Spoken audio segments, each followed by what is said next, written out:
हालांकि exit poll में 3 से 4 सीटों का नुकसान बताया जा रहा है। मेरे साथ डिप्टी सीएम प्रेमचंद बैरवा हैं, जिन्होंने न केवल राजस्थान में बल्कि राजस्थान के अलावा कई राज्यों में सभाएं की। बैरवा साहब, क्या लगता है आपको, जो एग्जिट पोल आए हैं कल वही परिणाम में तब्दील होंगे? हमारी भारतीय जनता पार्टी का हर कार्यकर्ता और हम सब आश्वस्त हैं कि हमने जो लक्ष्य लिया है निश्चित रूप से वो पूरा होगा और माननीय हमारे यशस्वी प्रधानमंत्री नरेंद्र मोदी जी तीसरी बार प्रधानमंत्री बनेंगे। जी, हालांकि आप जा रहे हो और फिलहाल हम पेड़ के नीचे खड़े हैं, 45-46 डिग्री तापमान है, आपको आगे भी कई मीटिंग में जाना है, लेकिन चूंकि आपसे इतनी चर्चा करना बहुत जरूरी है क्योंकि आपने बहुत नजदीकी इस चुनाव को देखा है।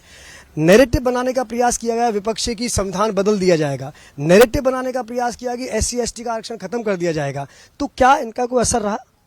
देखिए, जो भारतीय जनता पार्टी के अलावा अनेक विपक्षी पार्टियां हैं, वो पार्टियां केवल और केवल जनता को गुमराह करने का काम करती है। आपने हमारे यशस्वी प्रधानमंत्री जी ने कई बार मंचों पे, हमारे गृह मंत्री अमित शाह जी ने कई बार मंचों पे ये कहा कि न तो कोई आरक्षण हटाएंगे, न हटने देंगे, न किसके छेड़खानी होने देंगे। इतनी बातें कहने के बाद भी इन लोगों ने केवल और केवल जनता को गुमराह कर करके जिस तरह से ये दलित वोटों को लेते रहे अब तक, लेकिन अब हमारी आम आवाम शिक्षित हो गई है। निश्चित रूप से वो समझ चुकी है कि ये क्या करके किस तरह से वोट लेने चले। सामाजिक उत्थान के लिए इन्होंने काम नहीं किया, उन्हें दलित लोगों को आगे बढ़ने का इन्होंने मौका नहीं दिया, न उनको बढ़ाने के लिए ऐसी कोई जनकल्याणकारी योजनाएं उन्होंने लाई। और निश्चित रूप से जब भारतीय जनता पार्टी के हमारे यशस्वी प्रधानमंत्री नरेंद्र मोदी जी बने हैं और 10 साल में जो हमारी सरकार आई है, इस सरकार में माननीय नरेंद्र मोदी जी ने जो काम किया है, जो विश्व में इस हिंदुस्तान का नाम रोशन किया है, ऐसे कार्य किए हैं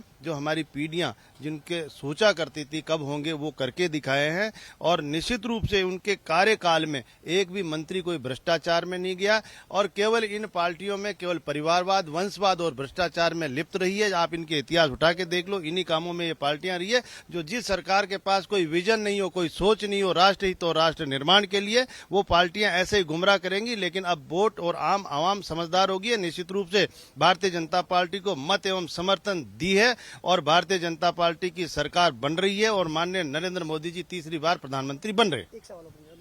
राजस्थान को लेकर कहा जा रहा है कि आप कह रहे हैं हैट्रिक लगेगी, लेकिन 4 से 5 सीटों का नुकसान बताया जा रहा है। निश्चित रूप से राजस्थान में हैट्रिक लगेगी। राजस्थान को जिस तरह से पिछली 5 साल में कांग्रेस सरकार ने पीछे धकेलने का काम किया, किसानों से झूठ बोला, युवाओं से झूठ बोला और दलित अत्याचार और महिला अत्याचार को राजस्थान में नंबर 1 छोड़ के गए हैं ये।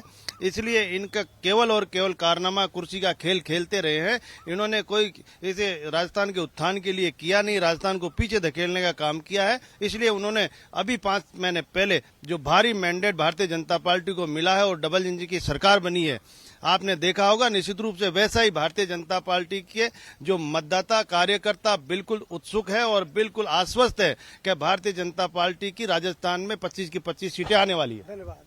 ये थे प्रेमचंद बैरवा, जिनको अभी किसी बड़ी मीटिंग के लिए निकलना है, लेकिन सच बेधड़क से उन्होंने बात करते हुए एक बार फिर ये दावा किया है कि जो एग्जिट पोल है वह एग्जिट पोल में परिवर्तन होने जा रहे हैं और राजस्थान में भी हैट्रिक लगेगी।